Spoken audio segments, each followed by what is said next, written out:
السلام علیکم ورحمۃ اللہ وبرکاتہ۔ اعوذ باللہ من الشیطان الرجیم، بسم اللہ الرحمن الرحیم۔ رب اشرح لی صدری ویسر لی امری واحلل عقدۃ من لسانی یفقہوا قولی رب زدنی علما اللہم فقہنا فی الدین آمین۔ کیا حال ہیں آپ سب کے؟ امید کرتی ہوں بالکل خیریت سے ہوں گے۔ دعا ہے اللہ سبحانہ تعالیٰ آپ سب کو اپنی حفظ و امان میں رکھے۔ ہمارا آج کا ٹاپک ہے رفع حاجت کے آداب و مسائل۔ اسلام جو ہے وہ ایک مکمل ضابطہ حیات ہے۔ اسلام زندگی کے ہر معاملے میں انسان کی رہنمائی کرتا ہے، لہٰذا ہمیں رفع حاجت کے بھی آداب سکھاتا ہے۔ الحمدللہ ہمارا دین ہمارے تنہائی کے معاملات کی بھی اصلاح کرتا ہے۔ آج ہم سب سے پہلے انشاءاللہ بیت الخلاء میں جانے کے آداب کے بارے میں جانیں گے۔ بیت الخلاء میں خلاء کے لفظی معنی ہے خالی ہونا۔ مراد ہے ایسا وقت جس پہ انسان تنہا ہوتا ہے اور اپنی فطری جو ضرورت ہے اس کو پورا کرتا ہے۔ آپ کو معلوم ہے کہ اس فطری ضرورت کو پورا کرنے کا جو عمل ہے اس کو بھی ہم باعث اجر بنا سکتے ہیں۔ کیسے؟ جی بالکل، ہم بیت الخلاء میں جانے کی دعائیں اور واپس آنے کی دعائیں یاد کر کے ان کو پڑھ کے اور جو مسنون عمل ہے اس کے مطابق ہم جب جائیں گے تو انشاءاللہ ہمارا یہ جانا بھی باعث اجر ہو جائے گا۔ ان دعاؤں میں ہم شیطان کی شر سے بچنے کی جو ہے اللہ سبحانہ تعالیٰ سے التجا کرتے ہیں، پناہ مانگتے ہیں، کیونکہ بیت الخلاء جو ہے یہ اندر گندی جگہ ہوتی ہے، گندگی ہوتی ہے، لہٰذا شیطان جو ہے وہ وہاں پہ رہتے ہیں۔ ویسے بھی نجاست جو ہے وہ تکلیف دہ چیز ہوتی ہے اور اس سے نجات حاصل کرنے کے بعد اللہ کا شکر دل میں آنا چاہیے، لہٰذا دعائیں پڑھی جاتی ہیں جب ہم بیت الخلاء سے باہر آتے ہیں تو بھی۔ جی اس کا نام بیت الخلاء اس لیے بھی پڑا کیونکہ پرانے زمانے میں خلاء میں دور جگہوں پر جو ہے رفع حاجت کے لیے جایا جاتا تھا اور سنسان جگہ ہوتی تھی۔ شیطان تو ویسے بھی گندگی کی وجہ سے آتے ہیں، اس لیے پناہ مانگی جاتی تھی، دعائیں پڑھی جاتی تھی۔ صحیح بخاری صفحہ نمبر ہے 61۔ سب سے پہلے ہم دیکھیں گے بیت الخلاء میں جاتے وقت کیا دعا مانگنی چاہیے۔ جی سیدنا انس رضی اللہ عنہ روایت کرتے ہیں کہ رسول اللہ صلی اللہ علیہ وسلم جب رفع حاجت کے لیے بیت الخلاء میں داخل ہونے کا ارادہ کرتے تو فرماتے اللہم انی اعوذ بک من الخبث والخبائث، یعنی یہ دعا کب مانگنی ہے؟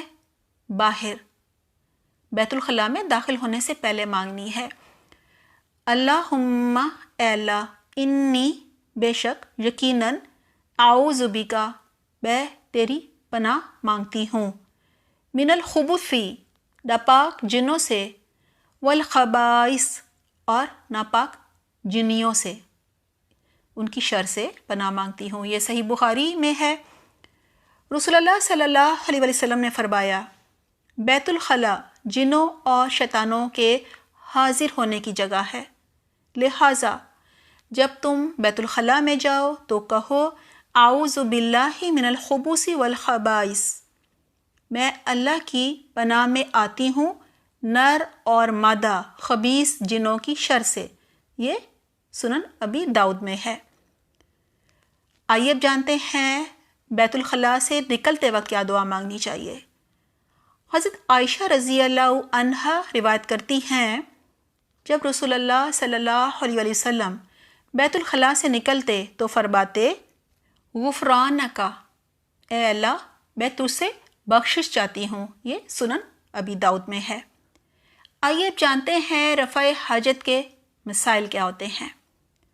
جی صحیح بخاری میں ہے، نبی اکرم صلی اللہ علیہ وسلم نے فرمایا جب تم قضائے حاجت کے لیے آؤ تو قبلے کی طرف منہ کرو نہ پیٹھ، یعنی قبلے کی طرف منہ بھی نہیں ہونا چاہیے اور پیٹھ بھی نہیں ہونی چاہیے۔ صحیح مسلم میں ہے، نبی اکرم صلی اللہ علیہ وسلم نے گوبر اور ہڈی کے ساتھ استنجا کرنے سے منع فرمایا ہے۔ جی، ان سے استنجا نہیں کرنا۔ گوبر تو ویسے ہی اس میں کیڑے وغیرہ ہوتے ہیں اور گندگی ہے، اور ہڈی جو ہے یہ غذا ہوتی ہے جنوں کی، اور ہڈی سے طہارت حاصل بھی نہیں ہوتی۔ ایک اور حدیث ہے صحیح مسلم کی، نبی اکرم صلی اللہ علیہ وسلم نے فرمایا، لعنت کا سبب بننے والے 2 کاموں سے بچو۔ صحابہ کرام رضی اللہ عنہم نے پوچھا وہ کیا ہیں؟ آپ صلی اللہ علیہ وسلم نے فرمایا، لوگوں کے راستے میں اور ان کے سائے کی جگہوں میں رفع حاجت کرنا، کیونکہ ان سے لوگوں کو تکلیف ہوتی ہے، اذیت کا باعث ہوتی ہیں یہ چیزیں، کہ لوگوں کی جو گزرگاہیں ہیں، راستے ہیں، گلیاں ہیں، سڑکیں ہیں، وہاں پر گندگی پھیلا دی جائے۔ اور آرام دہ جگہ کون سی ہوتی ہیں؟ سایہ دار درختوں کے سائے ہوتے ہیں، آج کل شیڈز لگے ہوتے ہیں، اور وہاں پہ کچھ بیٹھنے کا بھی انتظام ہوا ہوتا ہے۔ وہاں بھی اگر رفع حاجت کر دی جائے تو بیٹھنا کتنا مشکل ہو جائے گا۔ بخاری میں ہے، نبی اکرم صلی اللہ علیہ وسلم نے دائیں ہاتھ سے استنجا کرنے سے منع فرمایا ہے، کیونکہ دایاں جو ہاتھ ہے وہ پاک اور صاف کاموں کے لیے ہوتا ہے۔ مثلاً آپ نے کھانا کھانا ہے، کوئی چیز کسی کو پکڑانی ہے، لینی ہے، صاف چیز، تو آپ دائیں ہاتھ سے یہ سب کریں گے، جیسے قرآن پکڑنا ہے، لینا ہے، دینا ہے۔ اور جو ہمارا بایاں ہاتھ ہوتا ہے یہ استنجا کرنے کے لیے ہوتا ہے، ناک صاف کرنی ہے یا کوئی بھی گندی چیز صاف کرنی ہے تو بائیں ہاتھ کا استعمال ہوگا۔ بخاری کی ایک اور حدیث ہے، نبی اکرم صلی اللہ علیہ وسلم نے فرمایا، جو کوئی پتھر سے استنجا کرے وہ تاک پتھر لے، تاک تعداد میں لے۔ یہ کب ہوتا ہے؟ کسی کوئی جنگل میں گیا ہوا ہے، سفر کر رہا ہے، سنسان جگہ آ گئی، صحرا آ گیا، کوئی گاؤں آ گیا، آپ کو بیت الخلاء نہیں وہاں پہ کہیں مل رہا، تو پھر آپ کیا کریں گے؟ آپ پتھر سے استنجا کر لیں گے، لیکن 3، 5 یا 7 یعنی تاک تعداد میں ہو۔ سنن ابی داؤد پہ ہے، نبی اکرم صلی اللہ علیہ وسلم نے فرمایا، 3 ڈھیلیوں سے استنجا کرنے کا حکم دیا۔ مطلب ایک سے آپ کریں گے تو صفائی صحیح نہیں ہوگی، طہارت نہیں حاصل ہوگی، تو کم از کم 3 ہوں، اور زیادہ بھی لیے جا سکتے ہیں لیکن تاک تعداد میں۔ اسی طرح مسلم میں ہے، رسول اللہ صلی اللہ علیہ وسلم نے 3 ڈھیلیوں سے کم کے ساتھ استنجا کرنے سے منع فرمایا ہے۔ ابو داؤد میں ہے، نبی اکرم صلی اللہ علیہ وسلم جب رفع حاجت کے لیے جاتے تو دور چلے جاتے، یعنی لوگوں سے، آبادی سے دور ہو جاتے پردے کی وجہ سے۔ بخاری میں ہے، آپ صلی اللہ علیہ وسلم پانی کے ساتھ بھی استنجا فرماتے تھے، کیونکہ پانی کے ساتھ بہت اچھی طہارت حاصل ہوتی ہے، لہٰذا اگر پانی ہو تو پھر اسی کا استعمال کرنا چاہیے۔ مسلم میں ہے، عبداللہ بن عمر رضی اللہ عنہما فرماتے ہیں، رسول اللہ صلی اللہ علیہ وسلم پیشاب کر رہے تھے کہ ایک آدمی نے آپ صلی اللہ علیہ وسلم کو سلام کیا مگر آپ نے اس کا جواب نہیں دیا۔ اس سے ہمیں یہ پتہ چلتا ہے کہ بیت الخلاء میں ہمیں خاموش رہنا چاہیے، یعنی رفع حاجت کی حالت میں کلام کرنا، بات چیت کرنا مکروہ ہے۔ سنن ابی داؤد میں ہے، سیدنا ابو ہریرہ رضی اللہ عنہ کہتے ہیں کہ جب نبی اکرم صلی اللہ علیہ وسلم قضائے حاجت کے لیے جاتے تو میں ایک برتن میں پانی لے آتا، آپ صلی اللہ علیہ وسلم اس سے استنجا کر لیتے، پھر میں ایک اور برتن میں پانی لے آتا جس سے آپ وضو کر لیتے۔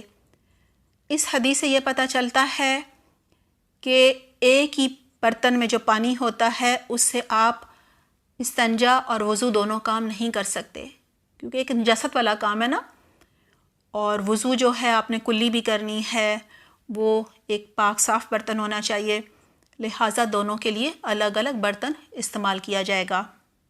سنن ابی داؤد میں ہے، جس شخص کو رفع حاجت کی طلب ہو اور لباس کھڑی ہو چکی ہو تو وہ پہلے رفع حاجت سے فراغت پائے اور پھر نماز ادا کرے۔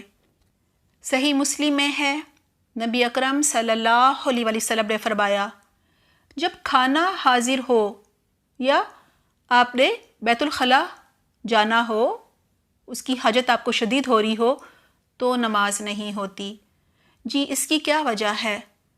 خشوع و خضوع نہیں رہتا، اور ہو سکتا ہے کہ اتنا زیادہ آپ کو زیادہ شدت سے حاجت محسوس ہو کہ آپ نماز پوری پڑھ ہی نہ پائیں، پھر آپ کو بیچ میں سے اٹھنا پڑے، یا وہاں پہ اللہ نہ کرے کوئی گندگی ہو جائے۔ تو اسلام جو ہے وہ ہمیں یہ بھی آداب سکھاتا ہے کہ نہ ہم نے خود کو کسی مشکل میں ڈالنا ہے اور نہ دوسروں کے لیے اذیت کا باعث بننا ہے، کیونکہ بول و براز کے دباؤ کی حالت میں کیا ہوتا ہے؟ جی انسان جو ہے وہ مانا خشوع و خضوع بھی نہیں ہوتا، لیکن اطمینان بھی نہیں ہوتا نا، بے چینی ہوتی ہے، تکلیف بھی ہو رہی ہوتی ہے، اذیت بھی ہو رہی ہوتی ہے۔ لہٰذا نبی اکرم صلی اللہ علیہ وسلم نے ان سے فراغت حاصل کرنے کو مقدم فرمایا ہے۔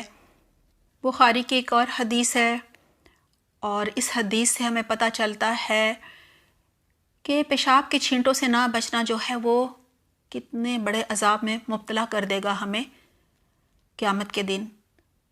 اور دوسرا یعنی قبر میں ہی عذاب ملنا شروع ہو جائے گا، اور دوسرا چغل خوری کرنے سے، یعنی لگائی بجھائی کرنے سے، ادھر کی بات ادھر، ادھر کی بات ادھر کرنے سے۔ اللہ تعالیٰ ہمیں ان سے محفوظ کرے۔ آئیے حدیث کو دیکھتے ہیں۔ ابن عباس رضی اللہ عنہما روایت کرتے ہیں کہ رسول اللہ صلی اللہ علیہ وسلم 2 قبروں کے پاس سے گزرے تو فرمایا، ان دونوں قبروں والوں کو عذاب ہو رہا ہے، یعنی جو ان قبروں کے اندر موجود ہیں ان کو عذاب ہو رہا ہے، اور باعث عذاب بچنے کے لحاظ سے تمہارے نزدیک کوئی بڑی یعنی مشکل چیز نہیں، اگرچہ گناہ کے لحاظ سے بہت بڑی ہے۔ ان دونوں میں سے ایک پیشاب سے نہیں بچتا تھا اور دوسرا چغل خور تھا، یعنی ان 2 چیزوں سے انسان بچنا چاہے تو بہت ہی آسان کام ہے، اور گناہ کے حساب سے بہت بڑے گناہ ہیں۔ یعنی ان دونوں قبروں کے اندر جو مردے موجود تھے ان میں سے ایک جو ہے وہ پیشاب کے چھینٹوں سے نہیں بچتا تھا، ان کی پرواہ نہیں کرتا تھا، اس کے عذاب کی شدت کو نہیں سمجھتا تھا، اور دوسرا جو تھا اسے لگائی بجھائی کرنے کی عادت تھی۔ اللہ سبحانہ تعالیٰ ہمیں ان سے محفوظ رکھے۔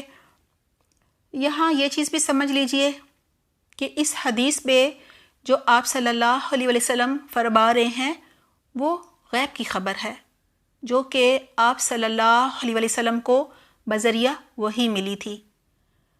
لہٰذا یہ ضروری نہیں ہے کہ آپ صلی اللہ علیہ وسلم کو ہر انسان کے بارے میں معلوم ہو جاتا کہ اس کے ساتھ کیا معاملات ہو رہے ہیں، برزخی زندگی میں برزخی حالات کیا گزر رہے ہیں۔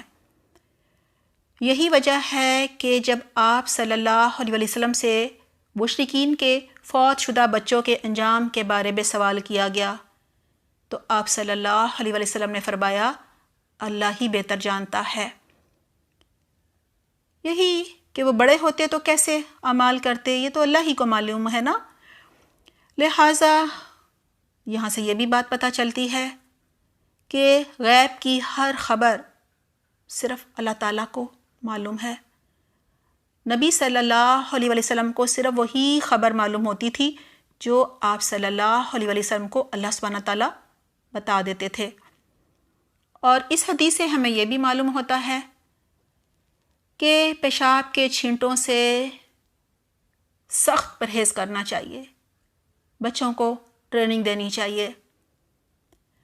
لوگ جو پیشاب کرتے وقت چھینٹوں سے پرہیز نہیں کرتے، اپنے کپڑوں کو نہیں بچاتے، یا پیشاب کر کے ایسے ہی بغیر استنجا کے کھڑے ہو جاتے ہیں، تو کیا ہوتا ہے، ان کے پاجامے میں، پتلون میں اور جسم وغیرہ پہ پیشاب لگ جاتا ہے۔ لہٰذا اس کی بہت احتیاط کرنی چاہیے، کیونکہ پیشاب سے نہ بچنا باعث عذاب اور بہت بڑا گناہ ہے۔ اللہ سبحانہ تعالیٰ ہمیں عمل کی بہترین توفیق عطا فرمائے۔ اپنا بہت خیال رکھیے گا۔ سبحانک اللہم و بحمدک، نشہد ان لا الہ الا انت، نستغفرک و نتوب الیک۔ والسلام علیکم ورحمۃ اللہ وبرکاتہ۔